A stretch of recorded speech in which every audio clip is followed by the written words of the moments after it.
So I think we've got enough moms on here. We're going to go ahead and start this morning. First off, I want to introduce my daughter, Sarah. So this is Sarah Gabidis, and she is my second child, my first daughter. I've got 2 boys, 2 girls. So she's the second one. She's going to talk with us today and go over several things, the things that I highlighted on the list that she would talk about regarding her experiences. And then if you have questions, you're welcome to throw those at her, maybe in between sections, or or just interrupt if it's really, like, if you want to make sure you don't forget and it's something she's talking about right then that's okay. I think she can handle it. And we've got some new faces on this morning. That's great. It's good to have new moms on here. We welcome you. I'm going to go ahead and, there was something I was going to mention, just in case any of you see this and it causes you any level of concern. I have decided to pull off of Facebook. I think that it's time, and that's the right decision for me. I will miss being part of Marlene's group there, but I have moved over to Heroes. So I'll include that information too for you. If you have any interest or desire in moving, then you can do that. As you may have seen, Marlene is still staying on Facebook for quite a while. She's got such a large group of moms from all over the world that she needs to make sure she's still in contact with. But she has started a group over on Heroes. So that may or may not, the group may or may not move over there, but you can still stay in contact with me via Instagram. And I'll put that in the chats. Also the email, I'll put that there, and make sure that I have your contact information if you want to continue to be updated about what's going on. But we will continue to have our Friday meetings, Fridays, 10 a.m. Pacific time. We'll meet right here via Zoom with that same link every time for anybody that wants to make sure to stay connected that way. So just to clear that up, and then we'll go ahead and turn the time over to Sarah. Hi, so some of you I think were probably on the first time that I was on here. So if I repeat myself, I'm trying not to be redundant, but also maybe go over things for people who weren't on the last time. So the first, I was kind of told hybrid, talk about some certain things, and then if people have questions, please feel free to chime in, because I don't want to be talking the whole time. If there are things more relevant that you guys would like to hear about. And hopefully you can hear me over the keys clicking.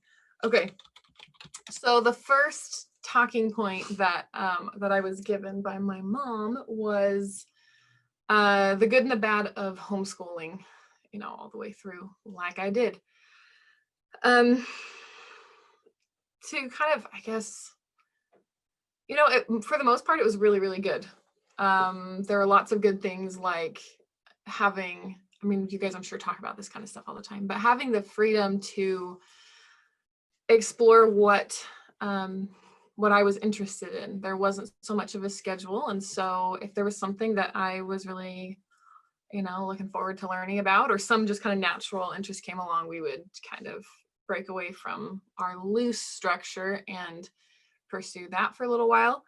If there was something that I was struggling with, then we would slow down, and there wasn't a rush to have to finish by a certain date, a certain book, a chapter, a unit, something. That was more about understanding the concepts before moving on. And the interesting thing was, actually, so there was a class I took in college. It was this social sciences class, and the teacher would get these problems from the school administration, something that they were just kind of, like, hey, just kind of workshop this with your problem solving class. That's what we did. We were learning problem solving, and just kind of just play around with this and then come back to us. And he would take the ideas and things generated by our classes, projects, our discussions and things, and he'd go have these, I don't know, quarterly meetings or something with administration. And then some of those ideas would actually end up becoming part of what the school would do. One of the problems that he presented to us was, it was mainly when it came to human bio students, these like bio 101, 102, 201, 202, these intro biology, human bio courses that are loaded with information. And they were noticing that students were having a hard time because, you'd go in, you'd take a test, you'd get maybe a C, you kind of barely squeeze by, but we carry on. It's time to move on to the next unit. And there's this concern with the department heads that these students didn't have the proper foundational knowledge before they were moving on to higher levels and more complex things. Anyway, so we just in our class talked about, are tests the way to go to assess knowledge? Is there a way we could maybe restructure our pacing of classes?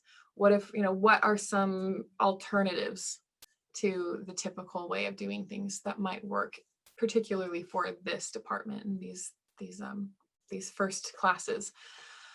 Anyway, it's very interesting because I'm sitting there in that class going, okay, well, we didn't really have tests growing up. We did go back and focus on the fundamentals. We didn't move on until we had grasped that level, because my mom knew that how could she teach us multiplication if we didn't understand addition properly? How could she teach us anything else? I mean, in any subject really, before you've established a strong base. So anyway, so as we're talking in this class, I was realizing I was so blessed to have that experience growing up where I didn't have to struggle. I didn't have to do take the test, move on, sorry, hope you catch up later kind of a thing. And we had some really good discussions about that where I was able to share personal experiences, and we ended up kind of talking about, changing the way that they're doing testing to where if you don't score above, I don't know, I think we said something where in like the high C range, then you would sign up for these extra tutoring sessions. You would go in and you'd meet, you would get extra credit for doing this, and then you'd have a chance to retake the test. There was a date that you needed to do it by, but it was kind of extended because they were saying, hey, if these students are going to be future doctors potentially in these human bio classes, then we can't move on until they have a strong foundational understanding of the human body and how it works. Anyway, so that ended up going to administration, and they liked it. And there was some variation of that they implemented into the biology department. So it was really cool to see how my personal experiences growing up and homeschooling, were able to kind of contribute to a discussion that ended up impacting, a little corner of BYU Idaho's campus and student body. Let's see. So I got totally sidetracked there. So goods and bads of homeschooling. It was hold on a second. Okay. I kind of had a hard time with the social aspect. I know that's a lot of concerns for moms. Are they going to be properly socialized? Are my kids going to know how to talk to people, or are they going to be stereotypical, awkward, don't know how to talk to anybody, can't function in a social situation, kind of homeschooled kids? And the funny thing is, I guess I thought I was that kind of a kid. And as I aged, I realized, I think I do okay. I think I'm being a little hard on myself. Maybe I'm not a total failure. Maybe I wanted it and that would have been nice, more of that. But maybe the way my peers socialize, the things I don't do, maybe that's not the thing to do. Maybe that's not the best person to be, the best way to talk, the best way to carry myself, the best, just, I don't know, image to put out to the world. And with time, I started seeing, and I'm continuing to see, that it's totally fine. I'd rather be different than them. Then, I don't know, I don't need to be like everybody else, not in kind of like I'm gonna fly my own flag, do my own thing, and it's kind of obnoxious and not really the way to go. But I think the way that mainstream socialization is with young people isn't ideal. That okay, so your kids may not be like all their friends in public school. Is that really a bad thing? Do we really want them to look like all their friends in public school? Or are we bringing our kids home so that something can change, so that something can be different? And I think we just have to remember that we signed up for this. We want different, we want exceptional, we want something new. And so there's going to be a bit of a transitional period. And so your kids are going to feel a little different for a while. And so some of their friends may not think they're cool enough anymore. But really, is that the worst case scenario? And don't you want them to be different? Not ostracized, not losing all connections with peers. I'm not saying that, but don't you want something more? And I think we can all agree that the average for a young person today is not what you're shooting for when you're raising your children. So I think it's just kind of something to adjust to. And I can tell you that while it was hard for me at some times, I'm okay with that. And I feel like it's good to have things be hard for a while. And this just popped into my head, so I'm going to share it. I was talking to a friend who was also homeschooled just a couple days ago. She's married and has a little baby. And she's awesome. Anyway, she was talking about how we need awkward stages when we're growing up, and how with Instagram and social media in general being what it is today, and the age that kids are usually starting on there's kind of this new standard of normal for a way that like a young girl should look. The age that she starts wearing a full face of makeup, the age that like it all starts so young. And she said none of these girls had kind of their awkward transitional phase. They all look model gorgeous online at age 11 or 12. And she said, what happened to that? And she said, at first I kind of was like, oh my gosh, I was such a goon. I was such a goofy 10, 11, 12, 13, 14. I mean, we thought we were cool, but we were still goofy, awkward teenage girls, just trying to figure out how to deal with that phase of life. And she said, and now they're not, now they're all cool. Now they're all gorgeous. Now they all have perfectly contoured and highlighted makeup. And she's like, I don't even know how to do that. And she said, but I think I'd rather not. And I think there's something that contributes to your character when you go through kind of awkward phases growing up. There's some value in not being the coolest person, not always looking gorgeous, maybe looking back at pictures and going, wow, my teeth were too big for my face at that point. But that's what happens. That's physically developing. It's dealing just with different phases and what they are, rather than trying to gloss them over and make them all perfect and sparkly and gorgeous. Life isn't meant to be gorgeous every day, and you're not meant to impress the world with your looks every day. And so there's kind of just little lessons that you learn being awkward for a little while, being, just kind of maybe a little plain, a little simple, not having a ton of friends, not going out every weekend. And that's perfectly appropriate and probably how it should be, and I know it's different for everybody, but there's value in that. And I don't think our goals are to be the most popular, the most gorgeous. Anyway, I'm going to ramble on that if I keep going, but I think I've made that point clear, hopefully. Can I jump in real quick?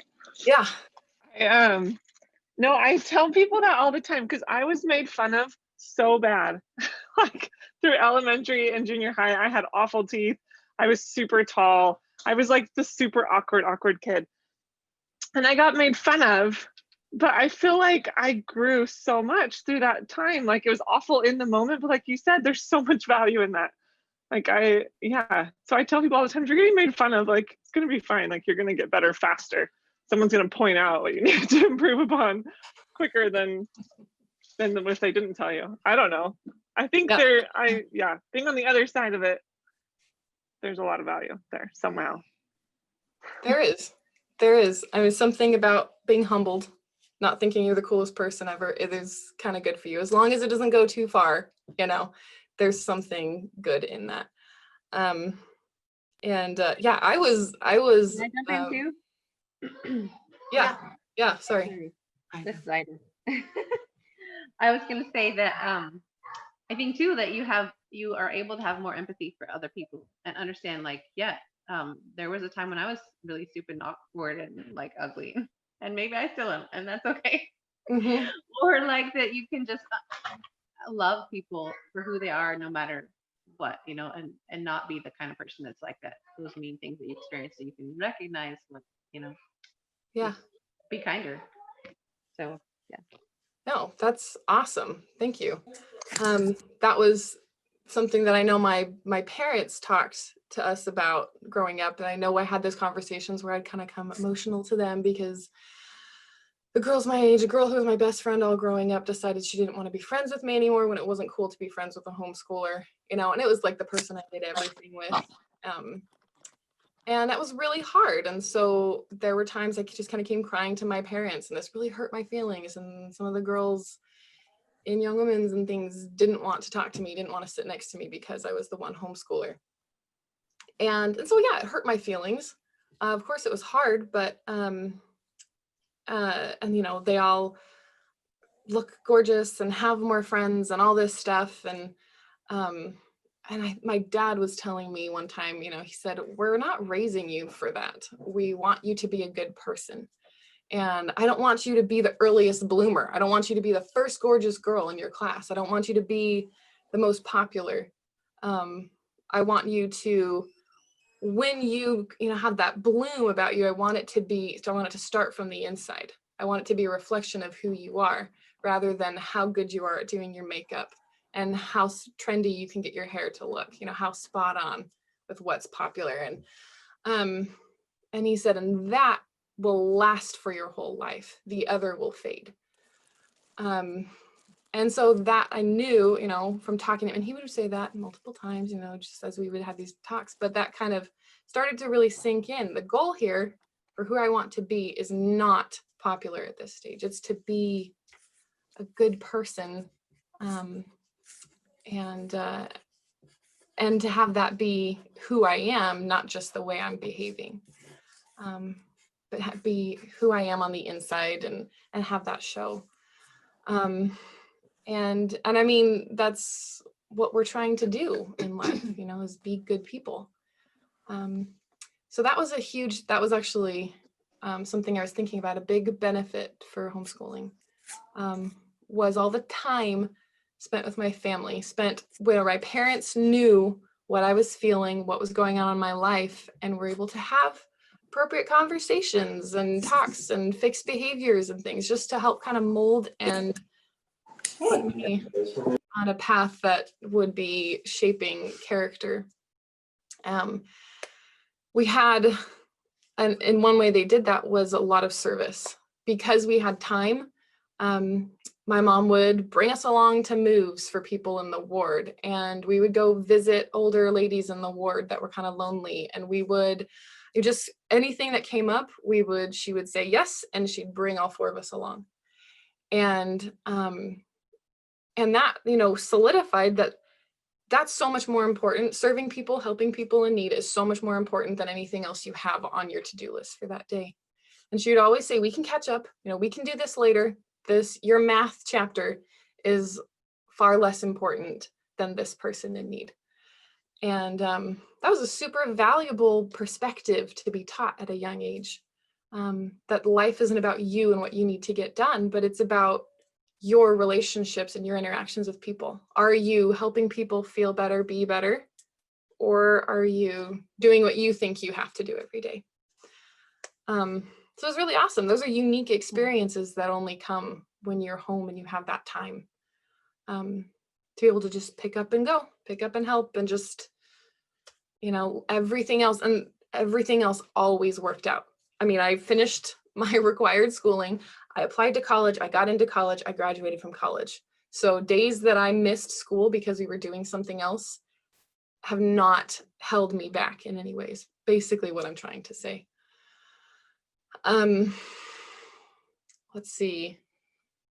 There's something else I think I forgot, so it must not be that important. Are there any questions on that before I move on to the next talking point I was given? Also, I have to say, this is a little vulnerable for me to have one of my children talking about their homeschooling experience. And all I did was give her the same list that I gave you, that I put out there of the things that she might talk about. So I have no idea where this might go. So we might expose, some scary things for me. We'll see. Okay, so if anybody has any questions that they come up with along the way about the good and the bad of homeschooling, please ask. I just don't want to go on and on if you guys feel like, okay, yeah, we've got it. So I'm going to move on, but chime in at any time. I have a quick question. Yeah. This is our first year homeschooling. So my question for you is, were you guys curriculum based, or were you said that you got to do what you were interested in, or how did you go about that? And were you more self-driven to find things that you were interested in? Because I have a 9 and 7-year-old, so their interests are pretty across the board right now. Yeah. We did curriculum for a while. It did not work for the majority of us, so we ended up switching. And she would just kind of she'd read, about what different moms did, and pick this recommended science book, this recommended history book, these English books, and we just kind of played around. We kind of tested it out for a little while. Mm-hmm. But that was just because curriculum didn't work it worked for my brother, okay. It did not work for me. And so we made a switch and it worked for everybody. So that's how she made that decision to kind of go non-curriculum. So being honest, I was not super driven when it came to school. So it's not like I had all this, I wasn't like the kid that wanted to experiment with everything. And I want to learn more about this, Mom, give me books on this. It was so much more like, well, I know I don't want to do that. I hate that. So is there something else I could do? And she was good about that. She would draw lines every once in a while and go, no, you have to do this, but you could do this instead of this little aspect. And so she'd kind of find accommodations with still maintaining the structure that she felt like was right for me. So I think that's important to note, that I wasn't like a genius child that wanted to solve the world's problems and just couldn't read enough books on stuff. Anyway. What did you spend your time doing? I read a lot of fiction. And she knew I had an interest in fiction. And so she supported that by giving me good fiction rather than mainstream fiction. If that makes sense. So she saw an interest and she accepted that as a valid interest, and then just kind of, scaffolding. She supported it by giving me the best, and she had more information on what books to read. So she had me reading Little House on the Prairie, which actually wasn't fiction, but I thought it was fiction at the time. And then later she's like, actually, you just read a story about somebody's life. And because I am not nonfiction. I read Strawberry Girl. She had me read Ella Enchanted. I think you gave me my first copy of Ella Enchanted, and that was my favorite. And it was this quality fairy tale with humor and wit. And I continued to read that author and loved it. She had me read Little Women at a young age. That was my first big book that I read. And so she just had these recommendations of wholesome good reads. Not just kind of mind-numbing, simple language. And she's always pushing to increase vocabulary, read at a higher level. Here's a bigger book. Here's something that you'll have to. She gave me a copy of Pride and Prejudice when I was 12, I think, 12 or 13. And the language was kind of like, okay, wait, what do they mean here? Let me reread this paragraph. But it's such good writing. And so then I read Charles Dickens after that. And so my teen years were spent reading classics, because she had just kind of supported and increased, reading level and quality of content pretty naturally as I was growing up. So that's a very lengthy explanation, an example of kind of what she was doing for me. How about music? Yeah. So definitely there was an interest in music. So she signed all of us up for piano lessons starting around 7 or 8 years old. we'd have music discussions at home. We always listened to good music. And so when I took to piano lessons, and I was very eager about that, she would, hey, okay, if you practice this month for something like, you don't have to practice every single day of the week, but if you can at least hit this many days out of a month or something like that, then I'll take you to the music store and you can pick out one piano book. Yeah. And that was a little prize. And so we do things like that. She was always ready to give me more resources for things that I was interested in, because they were few and far between. And Your interest. yeah. Sorry, can I chime in? Yeah. So I love just how you're talking about your mom guiding you, but giving you the freedom at the same time. And that's what I'm trying to learn. So I'm a first year homeschooler with my first grader, my 6-year-old, and she is so independent, but just in her kindergarten year, she learned just some things. So for example, all of her friends loved the show Descendants on the Disney Channel. And it's this twist, I don't know if you know about it, but anyway, so, she'll often say, well, Mom, I'm not interested in what you want me to do. I just want to have some time to, research Cameron Boyce's life. And so in my mind, I'm like, no, I don't want you to do that at all. So how did your mom, or, what advice would you give us as to how to approach something your child wants to do that may not be, appropriate, but you're trying to guide them and still give them freedom? Yeah. So I know one thing that happened with us sometime was, okay, well, present your case. Why do you think this is worth your time? And both my parents were really good about, I'm not going to say it isn't because you know more about it than I do. So teach me. So I'll sit here, tell me why you're interested in this. And if we knew enough about it, if we could prove its value, then we could spend some time doing that thing. It would still be regulated because parents are in charge. Like my brother loved playing computer games. And I remember that being kind of this bid for computer time. It's a good way to spend my time. And which programs? Yeah. And I really liked doing it. It was like Roller Coaster Tycoon, and there was some other Civilization building, one of those. And he presented enough of a case that my dad was like, you could spend a short amount of time doing that. I think it was not every day, but if you got everything else done, you could spend a half an hour playing. Because they felt like it's okay to have frivolous interests every once in a while, if it's not a damaging one. And so if that the parents feel like this isn't going to hurt you, it's just not like, you're not going to be sitting around thinking about theories and, philosophies of life. And I mean, it's just going to be kind of just fun, just relatively mindless fun. And there's room for some of that in the day. So as long as you feel like there's not a damaging something about it, then just that, at least for us, a little allotment, but you had to earn it. You had to show that you could be responsible for everything else you knew you had to get done. And if you could prove that you were responsible, then we would trust you to pursue this thing that you like for a reasonable amount of time. So that's how we did it. Well, I just want to add that the interesting thing is if it was something that didn't have enough redeeming qualities, as they were trying to present it, they would learn that for themselves. Yeah. And we generally didn't have to say no, they figured it out themselves. Mm-hmm.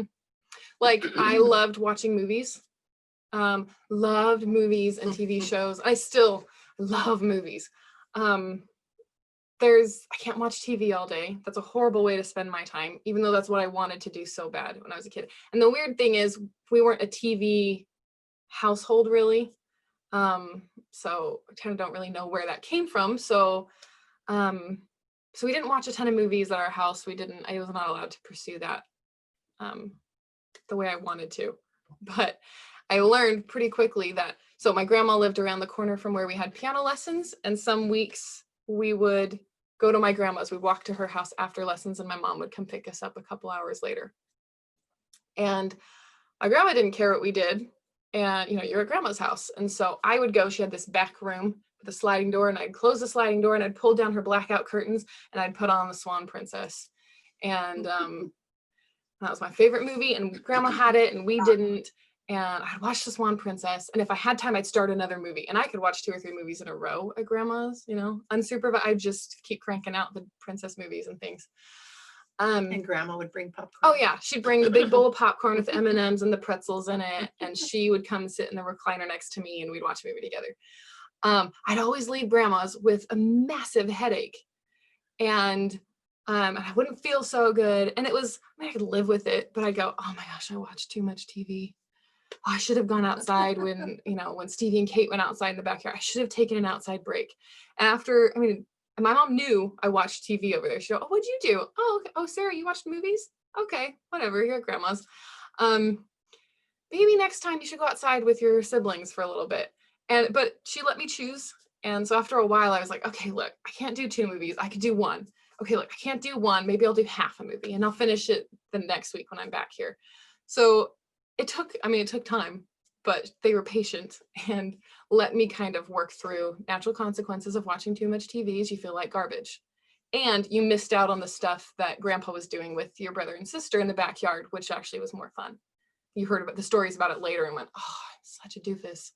You know, why was I holed up by myself in the TV room?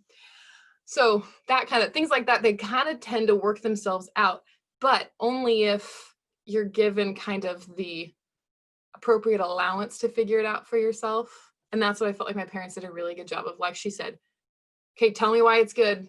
And if I couldn't explain it, I was like, okay, look, I'm not dumb. Okay, I know this is a bad idea. Fine, I won't do that. We could prove to ourselves, and we weren't bear down on so much to where we like resented, kind of conceding. Okay, yeah, you guys are right. It wasn't that hard to do.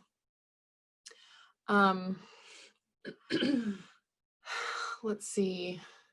Okay, does that answer that question? I'm sure I talk too much, so I'm trying to condense, trying to be more concise. She's my daughter. She can't help it. It's a family trait.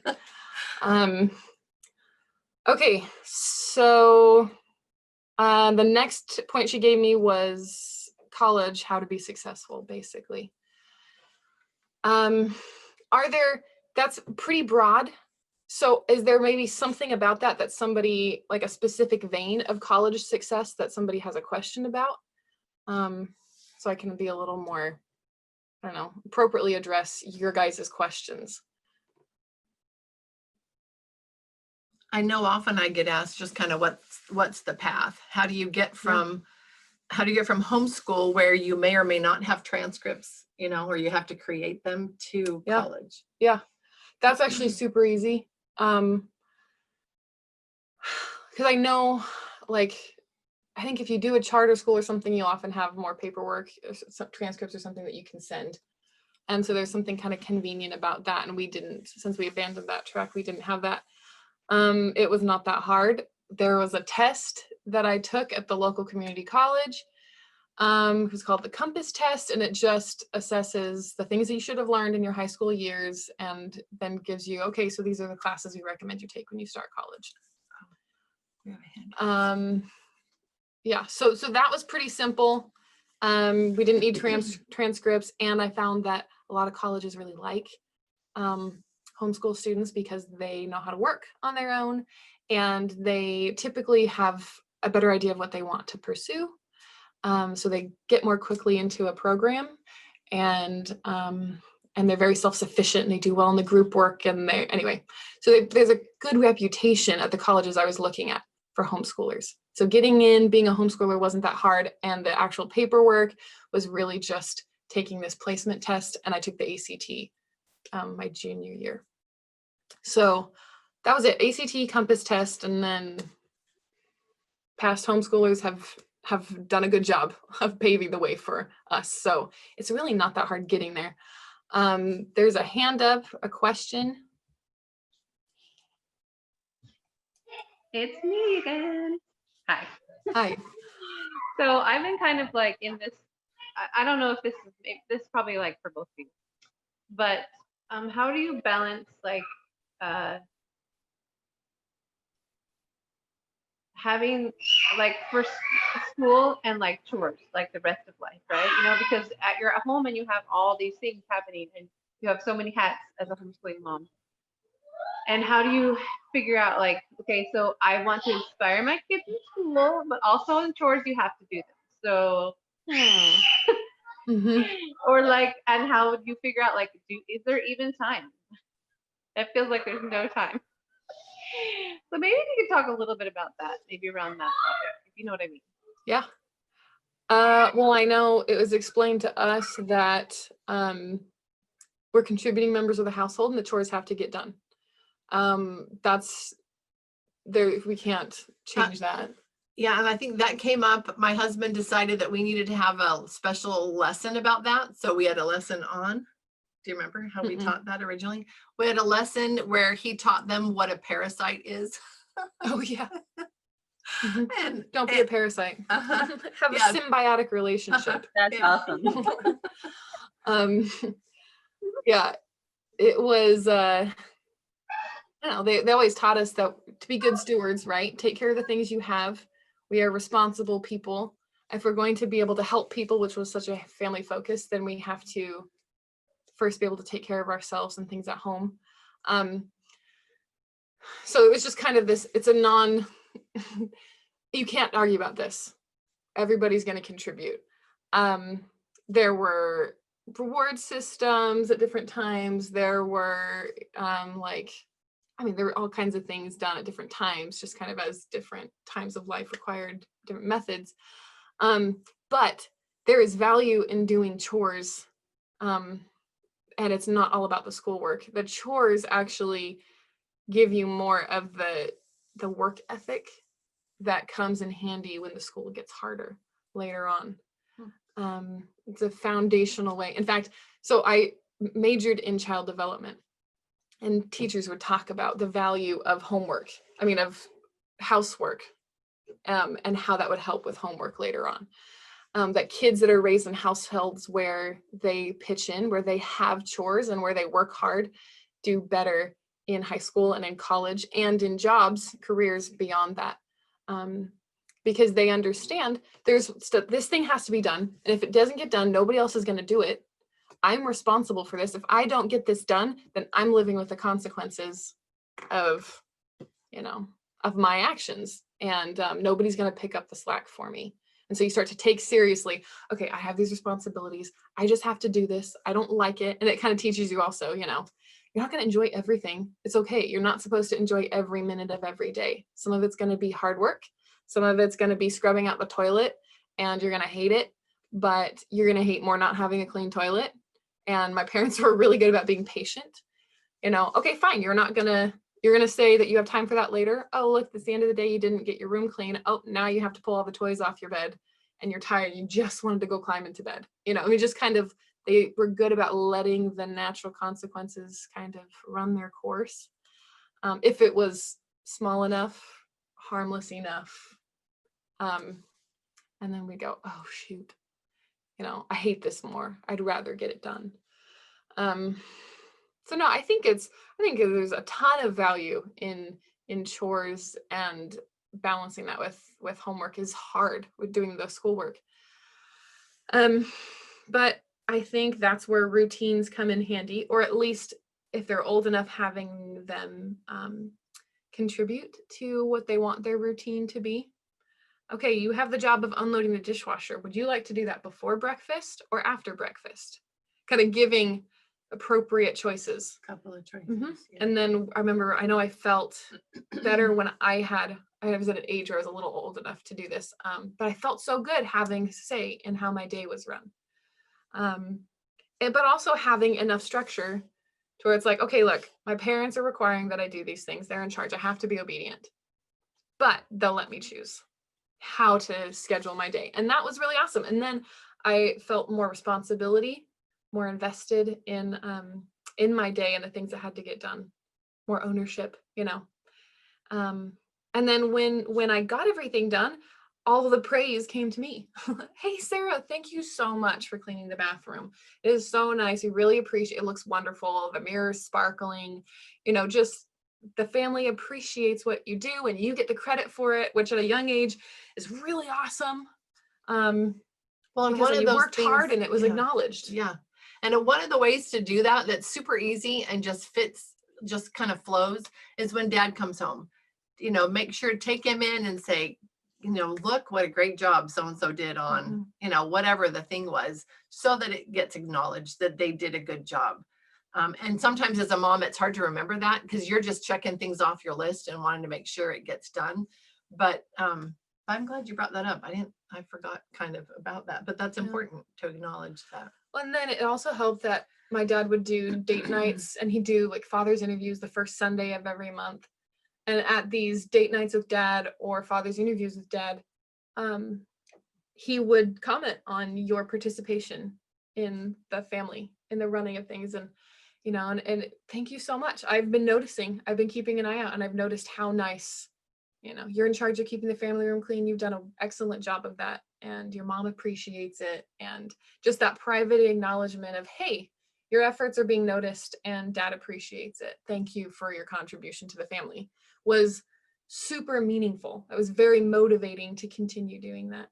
And didn't he, during father's interview, let you Yeah. air any? Yeah. He would complaints also, you had? yeah, he would say, you know, you're a part of the family. So are there things that we do that you would think maybe could be done differently? Is there something that you are having a hard time with the way that we're doing things? And we knew that the final decision would be made by mom and dad, but we knew that our input was also being taken seriously. It was part of their conversations. Yeah, so we definitely felt like active members of the household with important roles to play. That's important. Their jobs can't be ones that just affect them. I mean, it is important for them to be in charge of their rooms, things like that. But if they have jobs where they're part of the running of the household and yard and everything, then they can see this is a valid job. This one actually really counts and it matters to the family. I'm part of the family and how things work. You know, as they got older, we bought a house on purpose that had a big yard and a lot of responsibilities. And we've never had a gardener or a pool company. That job has always gone to our children. And so it's gone down and they've each had their turn at having to be in charge of. Right. So when the chemicals are off in the pool and the pool starts turning a color that you don't want it to turn, that's on you. And so you got to consult dad. You've got to do the research. You've got to fix it. Because it's impacting everybody else. So there's this kind of urgency, you know, I failed everybody. I got to fix this. And so you get on it. And then when the pool looks beautiful and blue and sparkling, and then everybody's enjoying it, you can like jump in the pool being like, oh, I did this for everybody. You know, I gave you guys a beautiful, clean pool to enjoy on a Saturday afternoon. It feels really good. So yeah, so working's so valuable. I mean, I think it's really hard to balance that in schoolwork, because you want a clean house and you want the school to get done, because you want your kids to be learning. And so it's so hard to balance the two, but the work is equally as important as the schoolwork. Or more. Yeah. Now, I mean, now too, when I look back, because I started with I started with curriculum, like Sarah said. Those first 3 years, we did curriculum in a box. And like she said, it did not work. It didn't work for me. It didn't work for them. It's okay for Stevie, but it didn't work for our family rhythm. And but I didn't know anything else. I didn't know Well-Educated Heart. I didn't have any of that information. But over the years, Heavenly Father really tried to tell me, and I'm a slow responder, slow learner, but tried to tell me, let go, just let go. It's okay. They're fine. They're fine. But I was so worried about the measurements, measuring them against those state standards. When I got to my last two, there was no curriculum. I wasn't worried about the books. I didn't have a transcript for the last two. I don't care. It's fine. They're fine. The third one went to college without transcripts, without having had that structure and that curriculum. And she's got straight A's. And she was the one that really struggled with the traditional school. And I didn't know how she would do in college. So it wasn't needed. It wasn't necessary. Really, truly, you could let your kids go all through school, through high school, with this well-educated heart way of learning. If they're going to be a mathematician, an engineer, something like that, you're going to have to throw more math in. But if they're going to be a scientist, they're going to have that natural interest and they're going to want that and they're going to ask you for that. Otherwise, let them read, let them play, let them explore their hobbies, their interests, let them go. Because honestly, they're forming the habits, the foundation that they can form with the gospel, huge, because that was a huge thing for us. Family work, integrity, your own ideas about yourself and what you can contribute to the world around you, that's what matters. This school stuff, they'll learn it in college.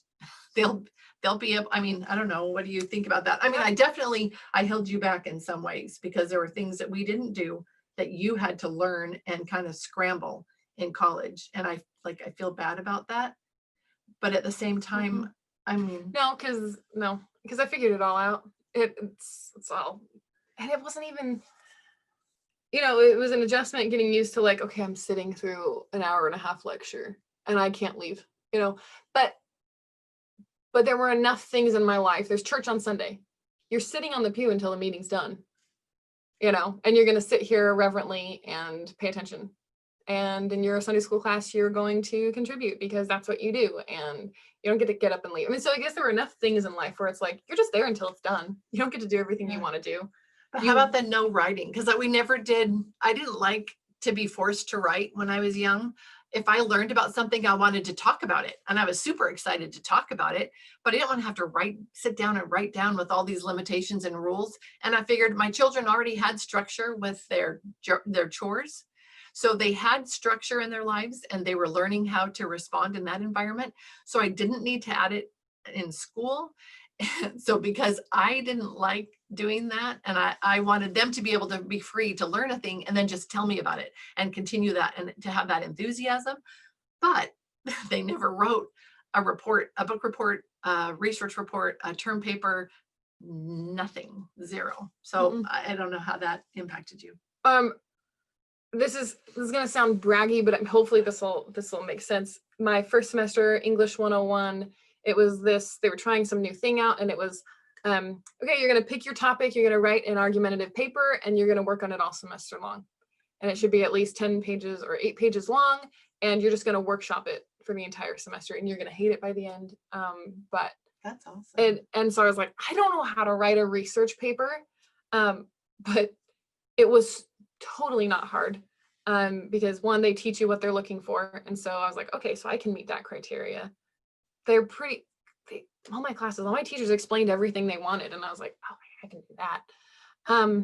And then it was this class where it's like, okay, if you get above a C, which is a passing grade, then you can just, if you're good with that, you can just say, hey, I'm going to take that as my final and I'm going to be done with this class for the rest of the semester. So that's the way he was doing this. And so people just start dropping off, halfway through. Okay, I got a C, I'm good. That's all I care about. And I was like, I think I could do this. I think I could stay in a little bit longer. And he was like, nobody gets an A. Nobody gets an A. I'm really hard on your papers. Like, I got an A 2 weeks before the end of the semester. And he's like, oh, good job. Do you want to be done? And I was like, yep. Took my paper and that was my final grade and I left. And I thought, okay, if I can handle this guy's class, then I can write papers. And everything after that, all of my 400 level senior year classes totally honed into my major that are supposed to be the really hard ones. The papers were so easy. It's not that hard to reason. It's not that hard to read. It's not that hard. There were just things, these kind of fundamental skills that I learned growing up that I was like, oh, I can read through something until I understand it. I don't have a problem looking up definitions and piecing together, these definitions of things in my book until I understand it. Like I can work until I grasp the concept. I can write a paper. I've read enough books that, and scripture reading as a family, that my writing sounds professional. And so my teachers always are like, your language is great on your papers. This is something you could present. This is quality writing. And that all is just from reading higher levels. So anyway, so it all came together. So I guess the point is, it's not that way for every single person, but that totally clicked for me. The things I learned when I was younger totally made sense.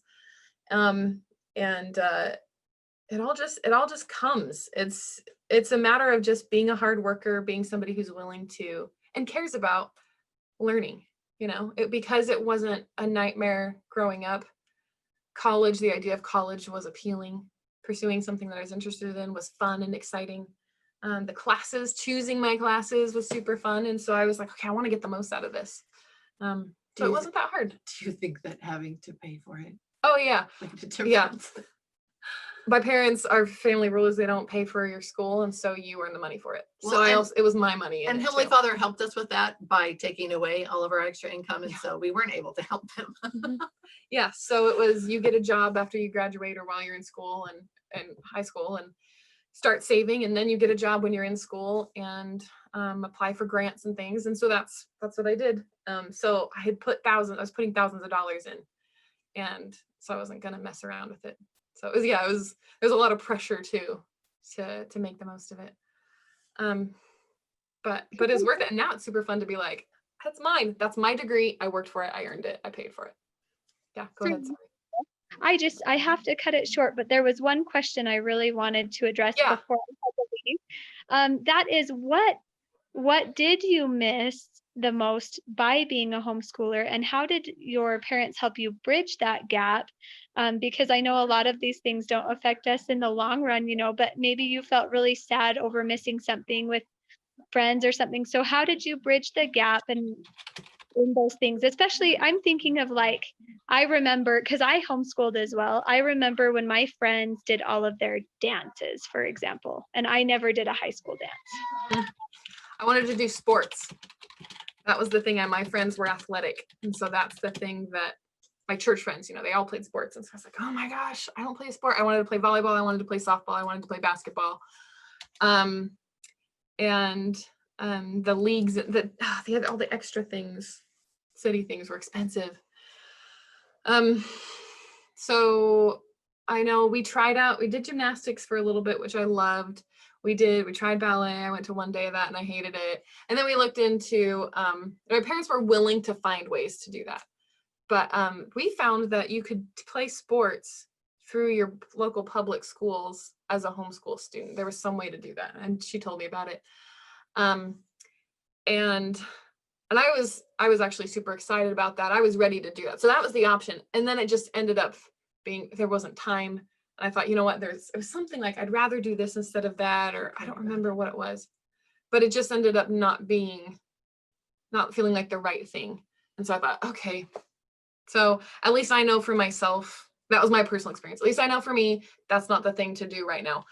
But the fact that they went to the trouble of finding, hey, that's what you want to do, there will be a way to do it. And that's the thing. There are ways to get involved. You just have to kind of dig. You have to talk to people. You have to call around. And because my mom was willing to do that helped. That it wasn't, my parents are holding me at home and they won't let me do any of the fun stuff that my friends do. They were willing to get me involved. How do you feel about it now that because you didn't get to totally do it? Fine. But in college, I played, just recreational sports and things with friends, and I got my fill of that, and it was super fun. I would have loved if that was the right thing to do at the time as a teenager, but it's okay. I don't feel like I'm less of a person for it personally, but that's just me. I think that was just me. And so the thing is there are options, and you just have to find out what they are. I don't know what the channels are, but it's worth looking into. I did resent some of that for a little while. Definitely had a hard time transitioning out, feeling like, oh man, I was so ripped off in some things. There are things I wanted to do. But now I feel like, no, I did everything I was supposed to do. Everything else was extra. And I had other great experiences during that time too. So it was just trading one good thing for another good thing. And it is all okay. And I have no bitterness inside me at this point. It takes some time, but it's hard. It's hard. You do miss out on things, but it's okay. I wanted to just jump in and say what I put in the chat, which is if any of you need to leave, post your questions real quickly in the chat, because Sarah can keep talking and answer all those questions. And then you can go back on YouTube and watch the recording and get the answers to those questions. And we can always do a follow-up too, because I love listening to her talking and I learn things I learn about things that worked that I didn't realize it worked so well until I hear her talking about it. And I think, oh, that's great. Good to know. Also, I really do want her to address her trip to Europe, her early art exposure and music exposure, and then how that impacted her when she got to experience things for real. She also got to go to the Rome, Italy temple and do ceilings there. So that's kind of cool. They're just little cool things we could add. But I do want her to jump in now before it gets too much later and tell her story about her broken arm. Okay. Is that okay? It has nothing to do with homeschooling. It's a great story. It was college. It was in a communications class. It was the end of the semester, and the teacher he's a really fun teacher, and he always did object kind of lessons and things instead of lectures. And he was teaching, our subject for the day was conflict resolution, and we're going to start the day by having an arm wrestling competition, and for every match you win, you get an extra credit point. This is near the end of the yeah, it was a week before semester. finals. And so we're all scrambling for the extra credit, and so we all jump in. He's super fun. It was one of my favorite class I ever took there, actually. Anyway, so I jumped in, and I'm gonna get some extra credit points. And so it was boys on one side of the room, girls on the other. So I beat the first girl, beat the second girl, felt the twinge in my arm during that one. He's like, do you need to stop? And I was like, no. Stretched it out a little bit. Going with the third girl, because she beat two other girls. So we're kind of evenly matched now. And then I'm like, okay, I'm going to beat her. And he's counting. We had I don't remember, 15 seconds or something. Last 5 seconds, 5, 4. And I was like, I better crank it up. And then I heard this loud pop. And then I felt nothing in my arm. And I had just broken my bone right there. Anyway, that was a fun experience. She starts crying. I'm like, oh great, if she's crying, I can't cry. And so I just remember staring at the fluorescent lights being like, okay, all right, it's fine. They'll call an ambulance. I'll go to the hospital. It's gonna be super inconvenient. Anyway, so I broke my arm. It ended up when the bone broke because it twisted, it cut, one of the shards of bone cut the radial nerve. And so my arm was paralyzed. So I had surgery that night and recovered, went to physical therapy the next semester. And now my hand works. I have 2 working hands. I have hypersensitivity and a total numb spot. I have a big old scar that runs down my arm, and there's a plate of junk in there and screws. Anyway, so I have all that. That's nothing to do with homeschooling, but that's a thing about me. Made this campus news, made the local news.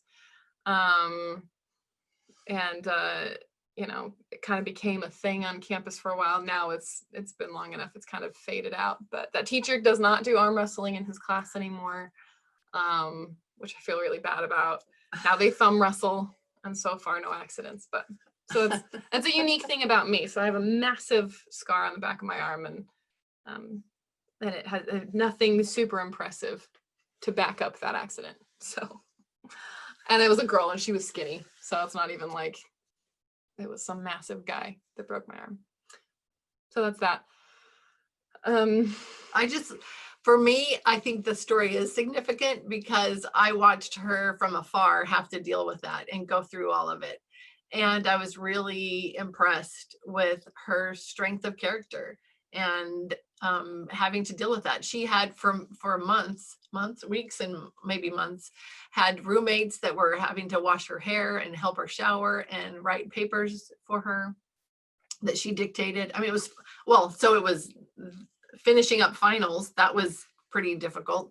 And then the beginning of the next semester. So it's important, the things that you do with your kiddos, the things that Heavenly Father prompts you to help them with, often will help prepare them for hard things that happen in their lives. And having that foundation, having the time with them, like somebody was talking about, how do you even have time to do jobs and things with kids when they're in school? You can't. There's one of the huge blessings of homeschooling is that time with your kids to address so many things and to build a stronger foundation for when they do go out in the world and deal with the things that come. So anyway. Yeah, it was such an experience. I wanted to quickly go through comments because you guys always have wonderful comments. So reminding me about the Hygge Daily Challenge, I will send that. Thank you, Lindsay. I sent you resources. Then Amy, I find that it allows you to become and really be who you are. Homeschoolers aren't expected to march in line and wait until the coolest kids okay the activity. Yeah, that's huge. The confidence that you can gain being home. And Lindsay, you're very kind. Sarah, that's my daughter. She's interested in using technology. So Sarah had to go, but yeah, that's huge to be able to let them follow their interests. The question, when do children have that time to help and see needed work when they're never home? And that really is an important thing to remember, because it's easy to be hard on yourselves and to have this huge checklist of, am I doing these things? Are my kids getting all these things? But you are doing things that are so much more important. You're there with them. They're getting to see just daily life and be a part of that. Lindsay, I love this comment, Lindsay Watkins. Even in this short time of homeschooling, I hear my kids say, I wonder, a lot more than when they were in public school. They have more time to think, to wonder about the life around them. I love that. That's very significant. Okay, we're good. How do you encourage curiosity and how to learn about them? Where do you turn for learning resources? Okay, first off, I'm going to add that if when she was talking, I was thinking, when she was talking about my mom would feed my love of fiction, books, and share these books, provide the books for her. It's not like I'm this English major and I have, or literature major, and I have all of this experience and I know all of these things to be able to feed it to my children. I don't have a degree. I've taken maybe 5 college classes. So that is not my strength. It's not my experience there that's bringing that. It's being inspired. Truly, I look back and I realize Heavenly Father helped me. I was terrified. I was so worried about the fact that I didn't have a degree, and here I was trying to teach my children, and I realized my weaknesses. And so I turned to the Lord and I asked for help all the time. And I was fed the exact resources that my children needed. So it's not smart mom at all. It is maybe wise mom. I might give myself credit for listening to the Spirit. Like I said, I will. It is probably fear that motivated that listening, but that's okay. I still listened, and it was the Spirit directing their learning through it all, and even the jobs and the job charts, and when that needed to change because their ages were changing, their personalities, something about our home and our family was changing, and I needed to revisit whatever it was we were doing. Let the Spirit guide and direct, and trust that. Don't worry that you can't measure their performances right now. Don't worry that it doesn't look like what your experiences were in public school or what the people around you are doing. Please try to just smile and nod when people are questioning everything that you're doing about homeschooling. Sarah knows about this because one of the people that questioned me the most, that I got the most Flack. flack from, would take my kids to lunch a couple times a year to kind of drill them and evaluate and see how they were doing. She's a public school teacher. Yeah. So nod and smile, but don't listen to anything they say. Don't worry about it. You're doing what you're supposed to be doing. You know it deep down inside, but just don't listen to those questions and all those that are naysayers, and have confidence in yourself and what you're doing. And the blessings are absolutely incredible. Absolutely incredible. So anyway, you want to answer that? How do you encourage curiosity? Yeah.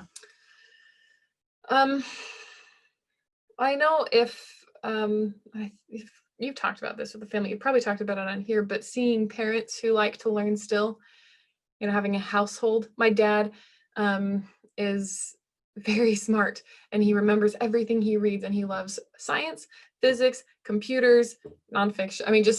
And he's constantly reading things, watching videos, sharing interesting things. And that's how we grew up, with a dad who, hey Dad, how does this work? And he'd be able to tell you, or let's go look it up. And he'd find a video and he'd show it to us. And so he was a guy who loved learning. And so we had a dad who we saw the value of being smart and having pursued things that he was interested in, because he was now he could answer every question that we had for him. You know, that's how we perceived it. Dad had all the answers.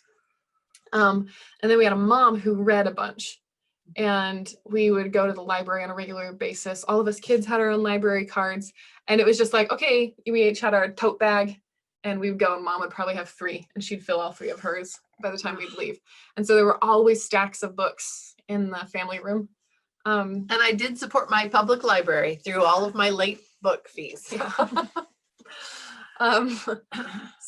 So I think a big part is seeing your parents being learners, being people who are constantly taking in information and sharing information. Hey, at the dinner table, hey, so I saw this cool thing today. I read this cool thing, and there were people would share. And so we would share, hey, in my history book, I read about this and this and this. I thought it was funny that whatever.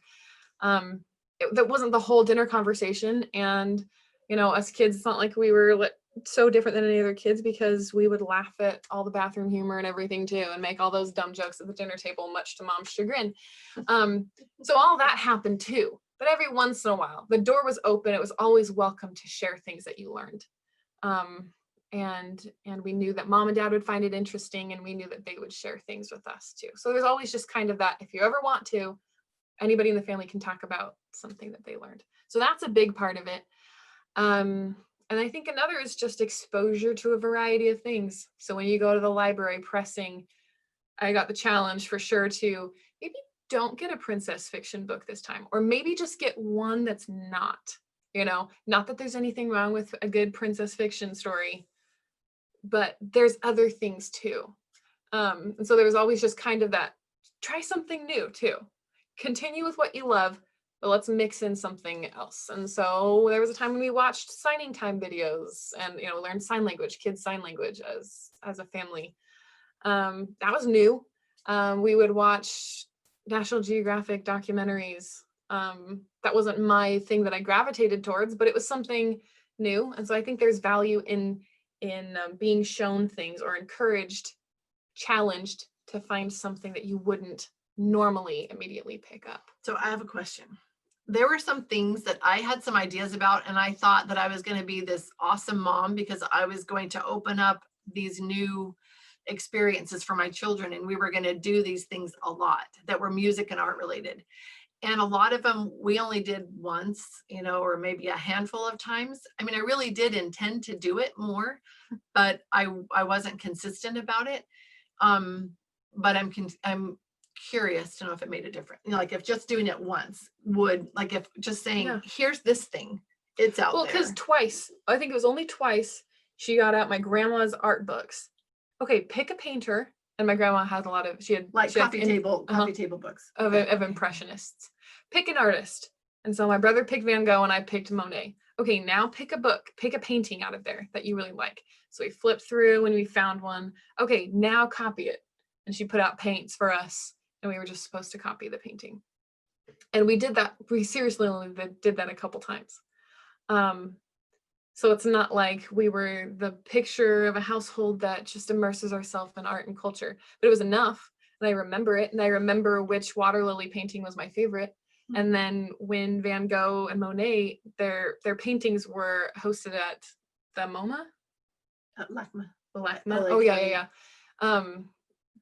Yeah, at the LA County Museum of Art, my mom took us down there, and that was so cool to walk into one of the galleries and see that's the water lily painting that I picked. That's the one that I did. And, you know, my brother found the Van Gogh haystacks that he was copying. And so it was just a tiny little thing that we did on 2 different days. And I don't even remember how far apart they were. If they were really close together, it doesn't matter.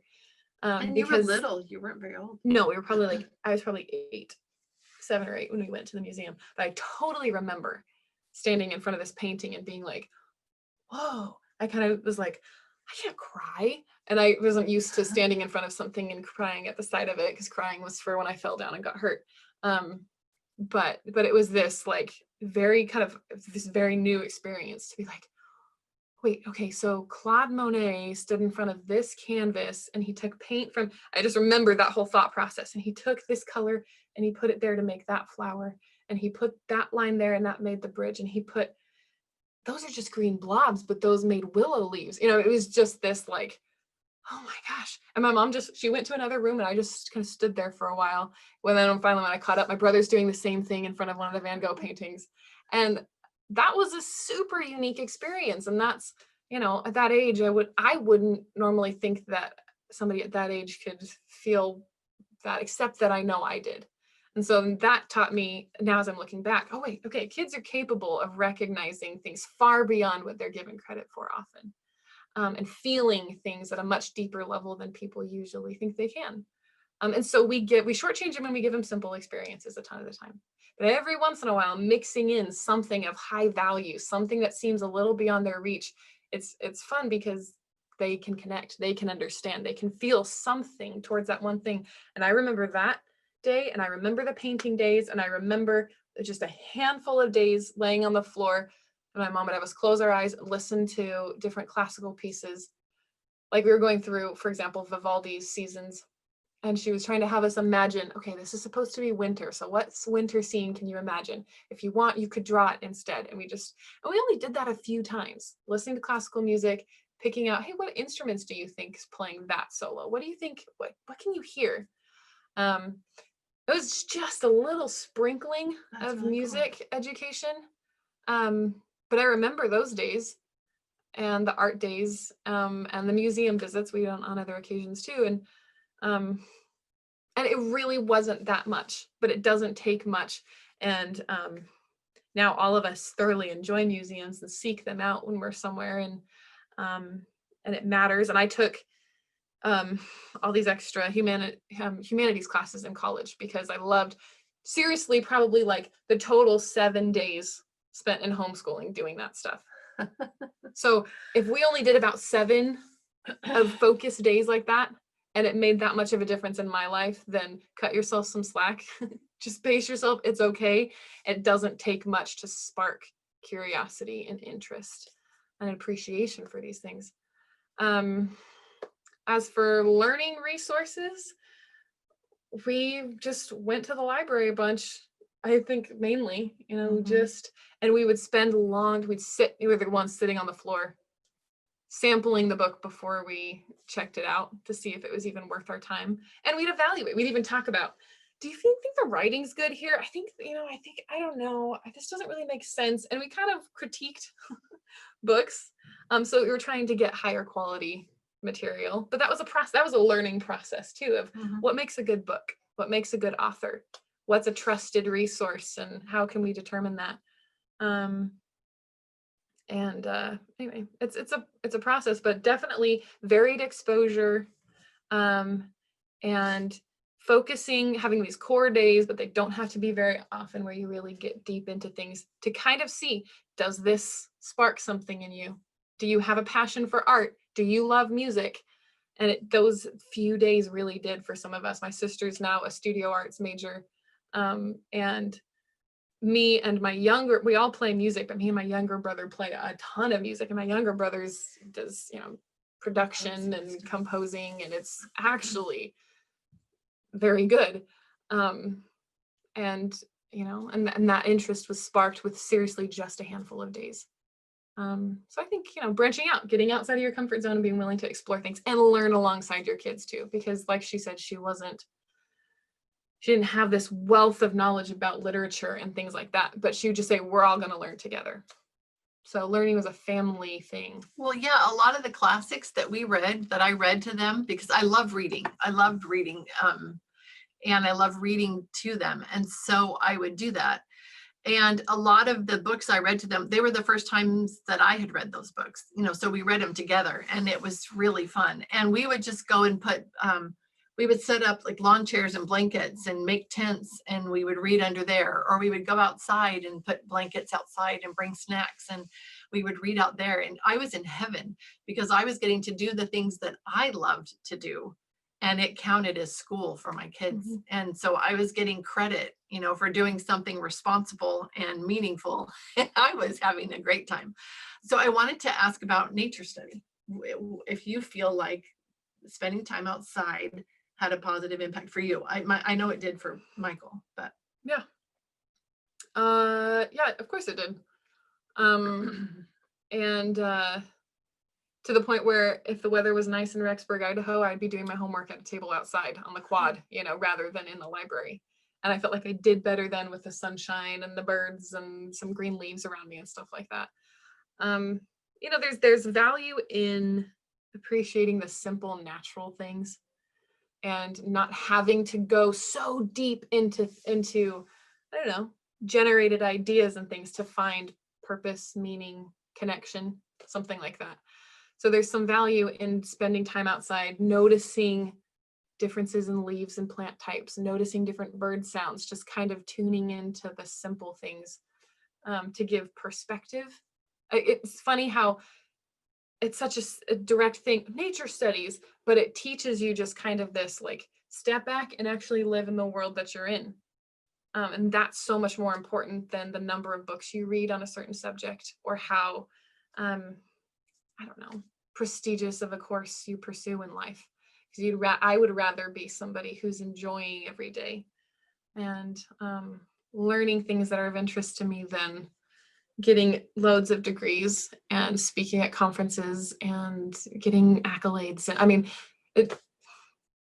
so for me, it was very just a general lesson that it taught that I can enjoy every day, and it's an joy in life is found through very, very simple channels. So don't try to force it too much. Don't try to make things, build things, create things too much, because we're given about the best settings to learn in and the best natural resources. And then it just makes you question and notice and observe and all that extra stuff too. But any questions while we're right here?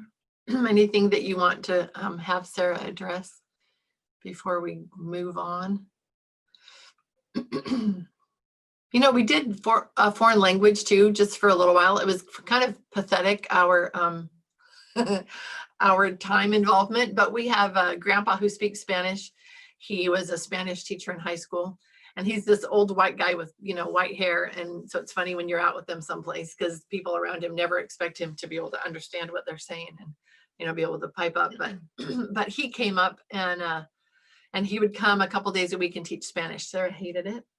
I think Kate pretty much hated it. Mm-hmm. But one of my other kids, Stevie, he now speaks Spanish and Portuguese and is learning Chinese, and he got his degree in linguistics. So who knew that tiny little bit of exposure would make a difference? So who knew that little bit of art and music, and then the literature that Sarah just naturally loved, would inspire this love? And I loved hearing her when she would call home and talk to me about her humanities classes.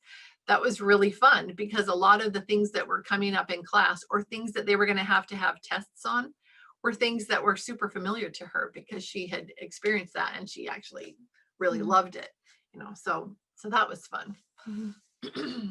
I had another thought going back to the encouraging curiosity just for like 15 seconds. It helped having a dad who majored in business and was an entrepreneur when I was young, and had a minor in art, and actively pursued and talked about his just artistic things, just favorite paintings, shots in movies, cinematography. We'd have discussions on that kind of stuff. So seeing a balance of interests in a dad was very significant to me growing up. I love that. And what's awesome is that I didn't talk to Sarah, about all this, and I haven't talked to her a whole bunch about Well-Educated Heart.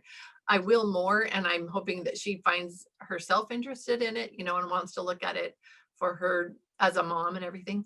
But it's interesting that she would bring up the fact that her parents were learning and continuing to learn and pursue things, because that's all we've been talking about with the Well-Educated Heart stuff, because you have heard me talk about it. So that's what you moms are trying to do, and trying to believe that it actually could work and could get your kids to a point where they would be successful young adults and have a successful college experience and life experience. And it works.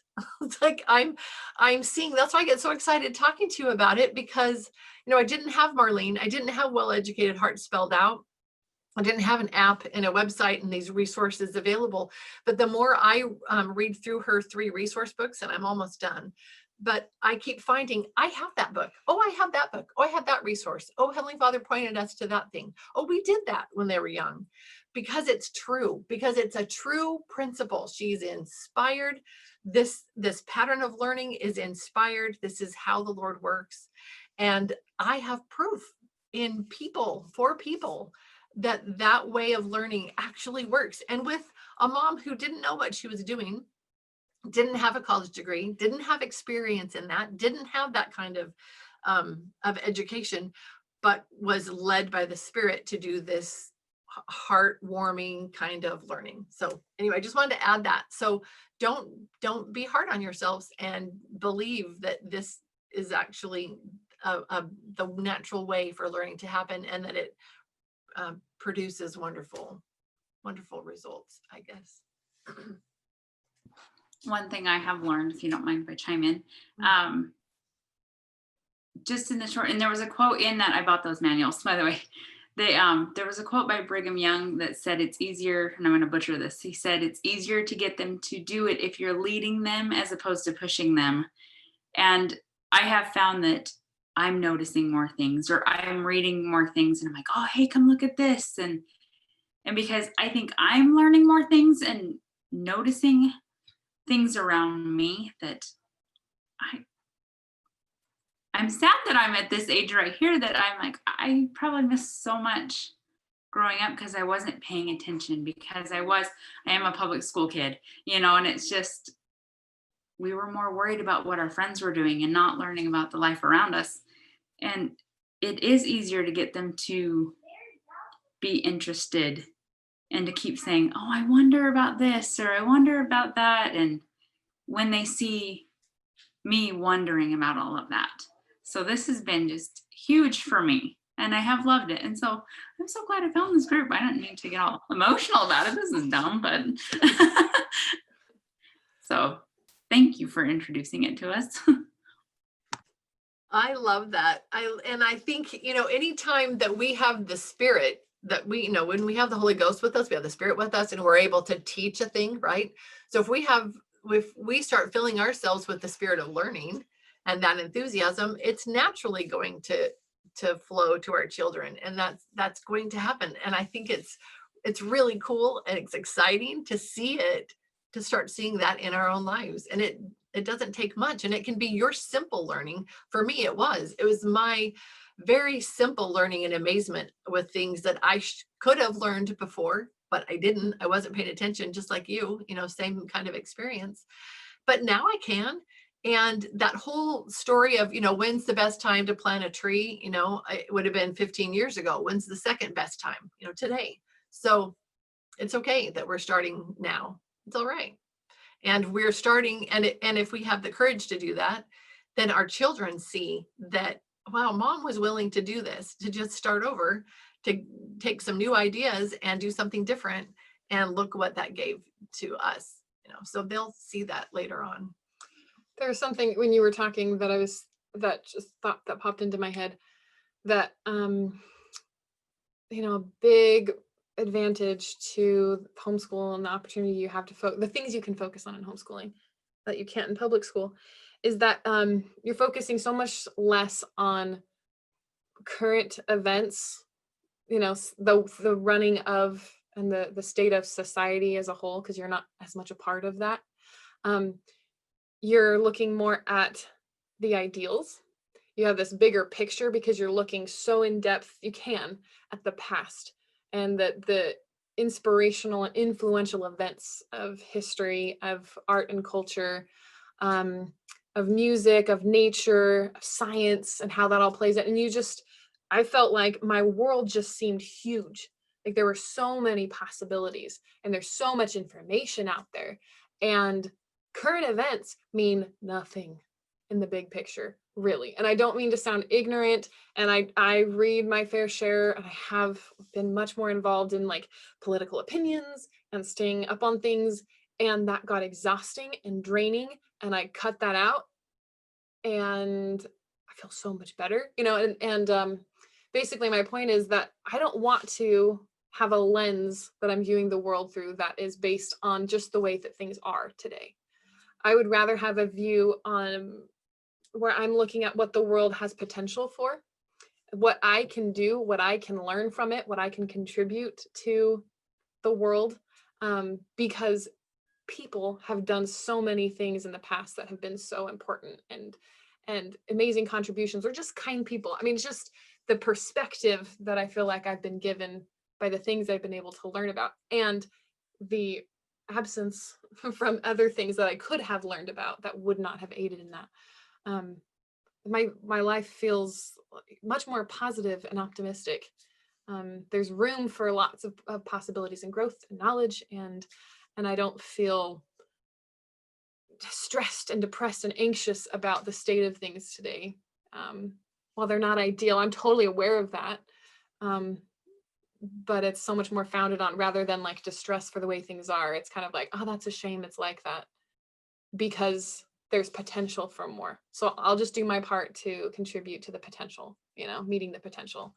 And that's all that matters. And I don't know, I guess I'm so grateful that I don't feel worried, because my world isn't what it is now. My world's not limited to how things are now. There's a broader picture, and that's made things richer and more enjoyable. So, what do you want me to go to? Does anybody else have any other questions? We'll see if there are questions at this point. And because we're recording it, we're going to continue on. That's what we've decided, is that even though this is long, we don't expect anybody to stay from start to finish. I don't ever, any week. But because the recording's available, moms have said, no, I go watch the recording, don't cut it short, keep all that in there.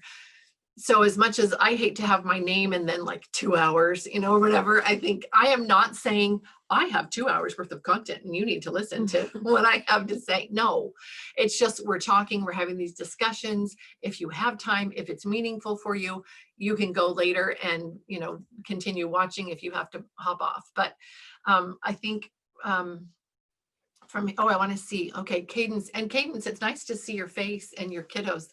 I love that. I love seeing them pop in and out. I like that perspective. I have felt that way too, about viewing history as a whole, making things more peaceful inside in the midst of current events. Yeah. Mm-hmm. Yeah, you have the world around you where people are just, hello. People are they're going crazy, and they're so worried, and they're so uptight, and they've got so much stress and things about what's going on. And then you have others who have this peace and this, are we crazy about the state of affairs? No. But do we know that it'll be all right? Do we feel like, we can be directed on a daily basis as to what our part is, and, and it'll be okay. So anyway, I would love for Sarah to talk just a little bit about her experience going to Europe and what she learned from that, what she felt was of value. It's whatever your take is on that, whatever you feel like you should share. Definitely enhance what I was just saying, making the world feel larger, and giving perspective that is so much more than my little corner of it, which I think is such a, I don't know, kind of cliche kind of thing for people to say that have finally left where they've grown up. But they say it because it's true, because it does feel that way. The really cool thing, so I got to go with my cousin, who was such a good sport, and I didn't know if he'd want to do the things that I wanted to do. But we pretty much wandered city streets and went to museums. And we ate a lot of really good food. Where did you go? We started in London, spent a few days there. We visited my sister, who was nannying in Sussex. Went to like Rudyard Kipling's house and other, cool places around there. I actually have a book on my shelf. They sell old, like first and second editions of his books in that house at the end of it. So I have this little one, it's all falling apart, and it's the Just So stories, and it's so cool. How old is it? Oh, 100 and something. It's old. It's like, I can't open it too much or it'll fall apart. But so we went there. So we did London and then south of London, and then we went to Rome for several days. we were going to go outside of Rome, got rained out of it, and Italy's got a pretty poor state of things currently, and so their transportation people are constantly on strike. So the days we were going to go to Florence or something like that, the trains were shut down because everybody was on strike. So we just went to Rome, and then we went to Paris, and then wrapped up with the last day was in Disneyland Paris, and then we flew home. So it was such a neat experience because there were things in my humanities classes that I had learned about that I was then actually seeing in person, like my mom said earlier. You know, it's so cool to have had all these discussions about things. There's this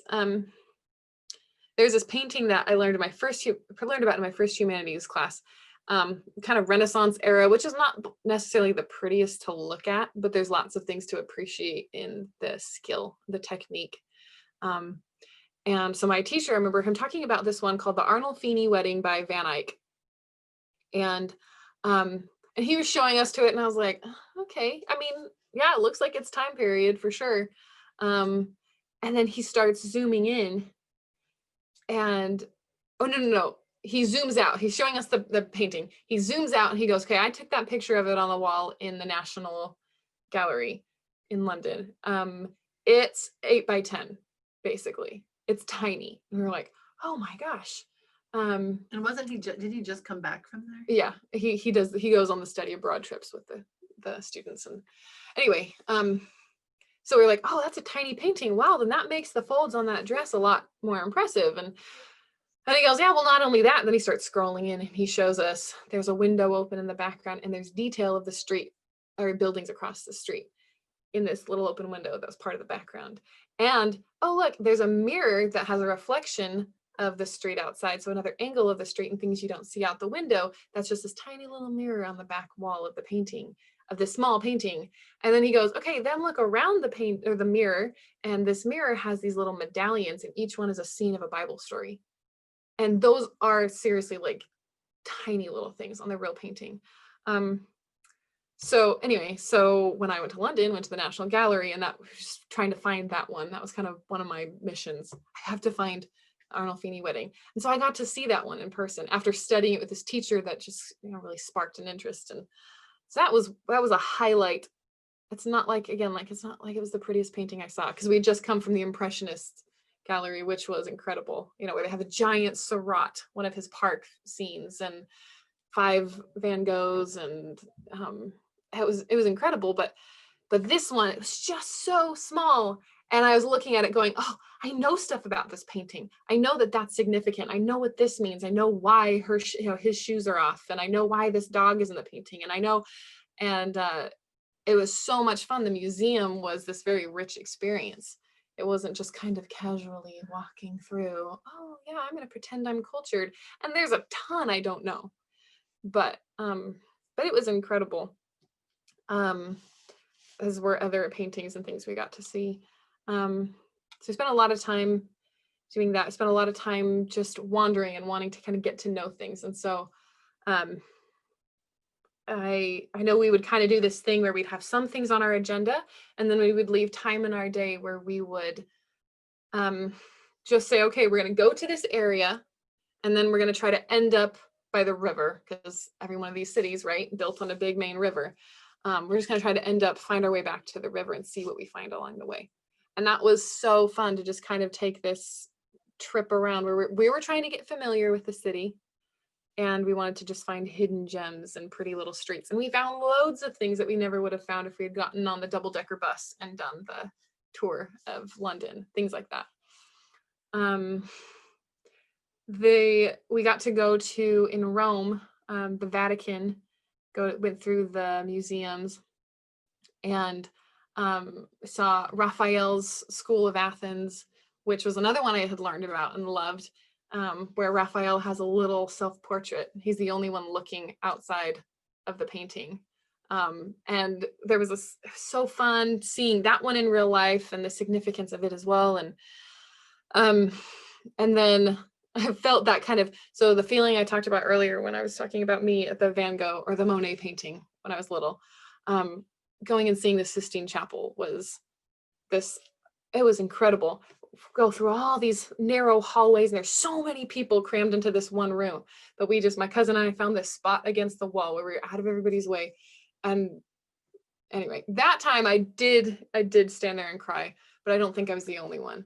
It was absolutely incredible, because that was a painting we had studied as kids out of my grandma's books too. That was one. And I kind of felt like a little doofus for a second. And I thought, no, I'm fully enjoying this and experiencing this. And it's adding value to my life. This is going to be an incredible memory. And so I want to feel things deeply. I want to have emotions triggered by beautiful things. I want to be, that was kind of a moment that strengthened my resolve. I want to be a sensitive person to the nice things in life, the things that matter. And I don't want to be numbed to it. I don't want to be so hooked in YouTube for my entertainment that I don't feel any of this anymore. And just continued to have experiences the rest of that trip that lended themselves to solidifying that feeling that this is the kind of person I want to be. This is what I want to feel. This is, I want a life that's full of these feelings. And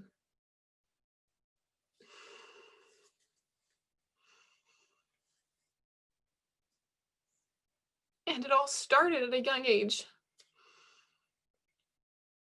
And it is incredible what just a little bit way in the past can do. And I feel like, okay, if at 25, I was able to go do this trip and have these experiences, then there's, my life, there are things to look forward to, because this is just the beginning. There's a lot to enjoy. There's a lot to feel and be affected by. And I want to be a person that's pursuing that feeling. Because it's special. And I know from talking to my friends that they don't feel that way about these things. I tried to describe, meeting with friends after this trip and what was a highlight for you? And I'd tell them what my honest highlight was. And they're like, that's cool. Did you go see any plays? And yeah, I did, that was awesome too. But it was not as cool as the Sistine Chapel. It was not as cool as, walking around a corner and going, oh my gosh, this is not some tourist attraction, but this is incredible. And this feels significant. And I can appreciate this scene, this feeling, this culture in this moment, things like that.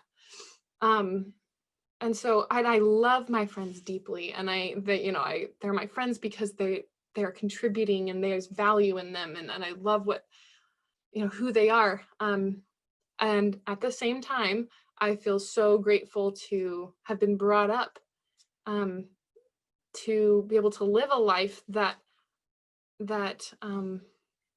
operates on higher feelings and deeper learning and strong character and things like that. That my entertainment is not all mainstream entertainment. That my joy in life isn't having something to go out and do on the weekend.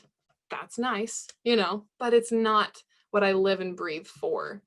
It's to be a good person and to have real experiences. And I feel like, to feel the feelings that we as human beings are meant to feel. And now I'm going to get emotional again, but it goes right back to the gospel. There are people who were inspired to do things, to write things, to paint things that would uplift us.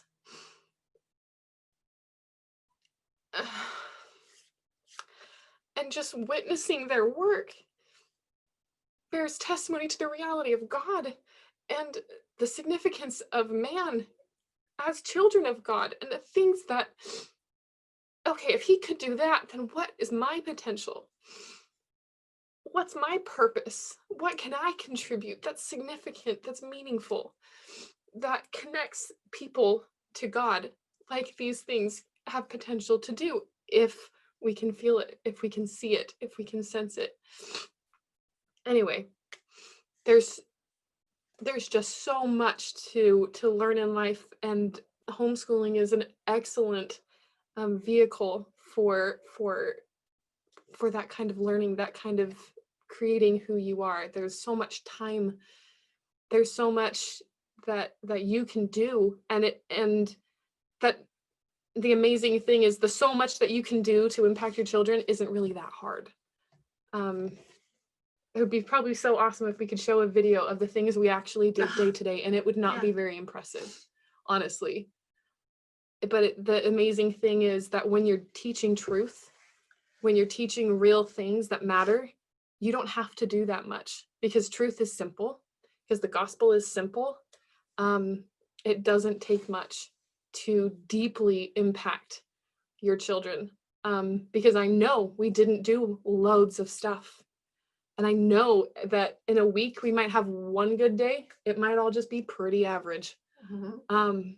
But that's not what matters. It's those moments, and it really isn't that hard. And the fact that she did it with no help, and you guys have this network, I mean, it's just getting easier and easier. I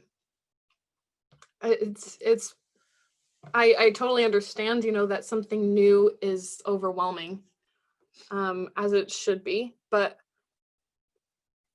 it's impressively simple to do.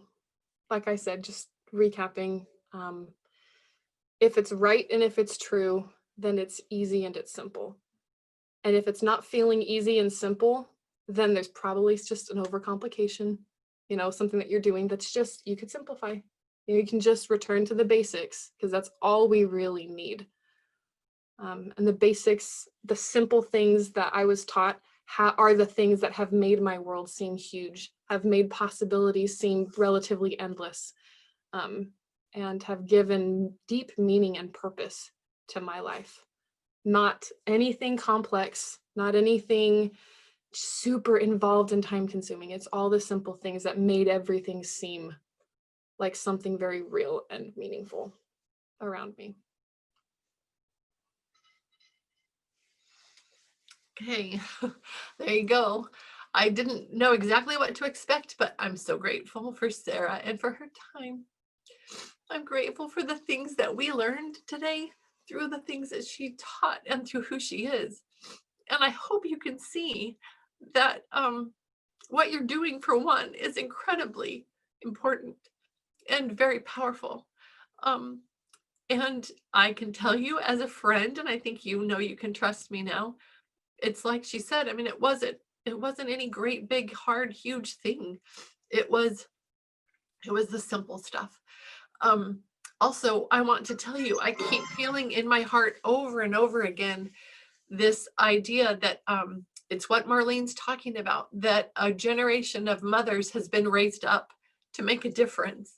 And what we are supposed to do is be the example, keep learning and growing and developing ourselves, so that spirit of learning, that we're nurturing the hearts of our children as we warm our own hearts, that they desire these good things. We spend time with great stories about good people, heartwarming stories in poetry and art and music and nature study.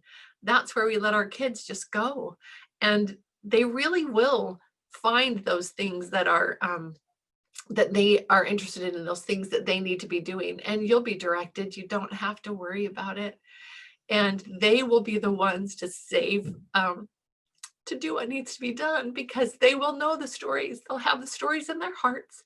Their hearts will be warmed. They will have these powerful, strong emotions about the world around them and about themselves and their place in it. And they'll be inspired, and they will do what they need to do, and they will make a difference. It's you can see it and you can feel it. And we're at that time now. So have courage, be brave, and do the simple things. When you're enjoying your day and it seems too good to be true, know that you're on the right path and you're doing what you're supposed to be doing. I think I've got moms kind of close to your screens. Are you, did you want to share something? Oh, thanks, Cassie. Just check it. Okay, so we're good.